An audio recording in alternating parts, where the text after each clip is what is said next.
Thank you, Mr. Vice President. Mrs. Boula, we would like to highlight from your report the fact that almost 24% of the 16 million victims of forced labor exploitation had their wages withheld. Withholding the wages of already vulnerable workers and their families is unfortunately getting a normal routine in the Islamic Republic of Iran. Those workers who protest against this are arrested and sentenced to long-term imprisonment due to security charges.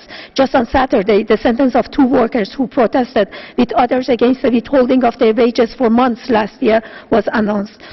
Mr. Ismail Bakhshi, the one who has been tortured in jail, was sentenced to 14 years of imprisonment and flogging with 74 lashes, and Mr. Mohammad Khanifar was sentenced to 6 years of imprisonment.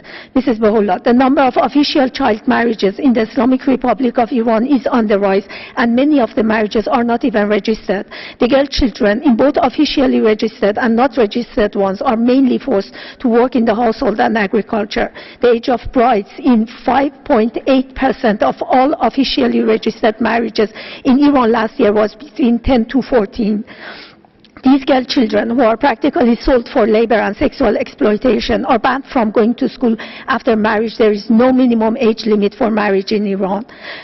Mr. Khwaja, young people from Afghanistan are still used as mercenaries in the division of Fatimid by the Islamic Revolutionary Guard Corps rooted in Iran. They are paid around $260 a month with Iranian currency as long as they fight for the Revolutionary Guards either in Iraq or in Syria. And in case of their death, their family are allowed to stay in Iran and are paid monthly less than $90, which is not enough for their livelihood anymore.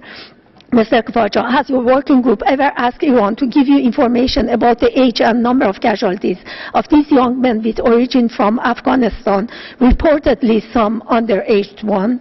Thank you, Mr. Vice President.